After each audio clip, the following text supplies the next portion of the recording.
আসসালামু আলাইকুম প্রিয় দর্শকবিন্দু, আমন্ত্রণ জানাচ্ছি জনতার সময় টিভির সংবাদে। শুরুতেই থাকছে আন্তর্জাতিক সংবাদ শিরোনাম।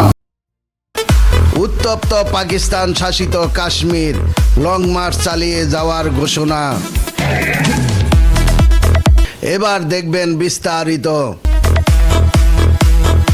পাকিস্তান অধিকৃত কাশ্মীরে নির্বাচন বয়কটের ডাক দেওয়া স্থানীয়দের উপর নিরাপত্তা বাহিনীর রক্তাক্ত অভিযান অব্যাহত রয়েছে। বিবিসি উর্দু জানিয়েছেন, পাকিস্তান শাসিত কাশ্মীরের রাওয়ালকোট শহরে জম্মু ও কাশ্মীর জয়েন্ট আওয়ামী অ্যাকশন কমিটির জেএসি সদস্যদের সঙ্গে আইন শৃঙ্খলা বাহিনীর সংঘর্ষের পর পরিস্থিতি এখনও উত্তেজনাপূর্ণ রয়েছে। এদিকে মিরপুরে বুধবার বিক্ষোভের প্রভাব পড়েছে জনজীবনে। শহরের অধিকাংশ দোকানপাট ও মার্কেট বন্ধ রয়েছে।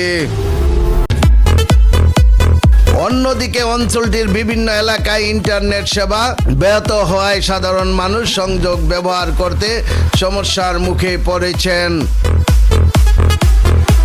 কাশ্মীরের কর্মকর্তাদের দাবি, গত 48 ঘন্টা ধরে জম্মু ও কাশ্মীর জয়েন্টে আওয়ামী অ্যাকশন কমিটির সশস্ত্র সদস্যদের সঙ্গে আইন শৃঙ্খলা বাহিনীর তীব্র গোলাগুলি চলছে।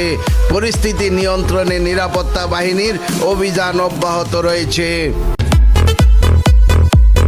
জয়েন্ট আওয়ামী অ্যাকশন কমিটির দাবি, রাওয়ালকোট ও মিরপুরে নিরাপত্তা বাহিনীর গুলিতে তাদের 17 সদস্য নিহত হয়েছেন। অন্যদিকে স্থানীয় প্রশাসনের দাবি, গত 2 দিনের সশস্ত্র সংঘর্ষে আইন শৃঙ্খলা বাহিনীর 1 সদস্য নিহত এবং আরও 4 জন আহত হয়েছেন।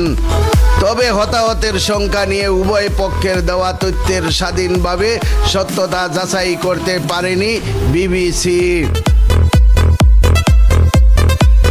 রাওয়ালকোট জেলা প্রশাসনের এক কর্মকর্তা বিবিসিকে জানিয়েছেন, শহরের দারিক এলাকায় জয়েন্ট আওয়ামী অ্যাকশন কমিটির বিপুল সংখ্যক কর্মী অবস্থান করেছেন।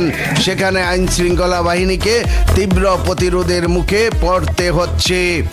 তবে বাস টার্মিনালের দিক থেকে এগিয়ে আসা বিক্ষোভকারীদের নিরাপত্তা বাহিনী পিছু হটতে বাধ্য করেছে বলে তিনি জানান।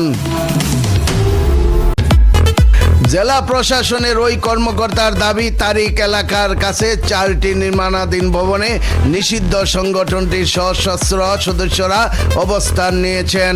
সেখান থেকেই তারা আইন শৃঙ্খলা বাহিনীর সদস্যদের লক্ষ্য করে টানা গুলি চালাচ্ছে। জেলা প্রশাসনের ওই কর্মকর্তা জানান, গত 48 ঘন্টায় সংঘর্ষে রেঞ্জার্সের 1 সদস্য নিহত হয়েছেন। এছাড়া আইন শৃঙ্খলা বাহিনীর আরও 4 সদস্য আহত হয়েছেন।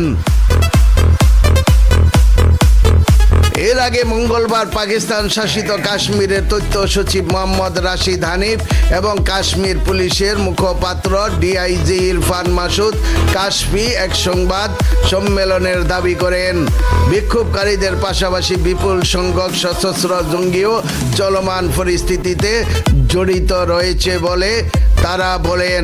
এইসব তৎপরতার উপর রাষ্ট্র নিবিড় নজর রাখছে। এই ঘটনায় পাকিস্তানের কেন্দ্রীয় সরকারের কয়েকজন মন্ত্রীও প্রতিক্রিয়া জানিয়েছেন।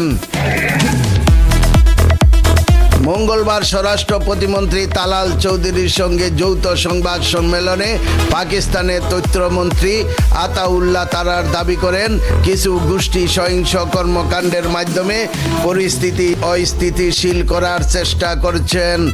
তিনি বলেন, পাকিস্তান শাসিত কাশ্মীরের সরকার ও প্রশাসন আগেই জনগণকে সতর্ক করেছেন যাতে তারা এই ধরনের সহিংস গোষ্ঠী থেকে দূরে থাকেন।